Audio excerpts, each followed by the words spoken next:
Täze okuyup gelip yumurta bölüm teşne yürek cemalına tutaya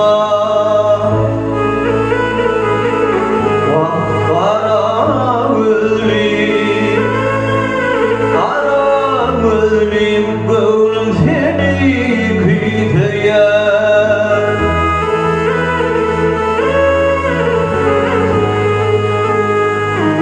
Görüşlerde huzur bilen bağlansam İş belimde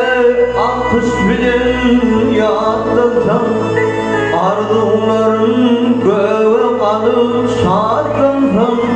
Ya da hasrat ciğer bağrım kıytaya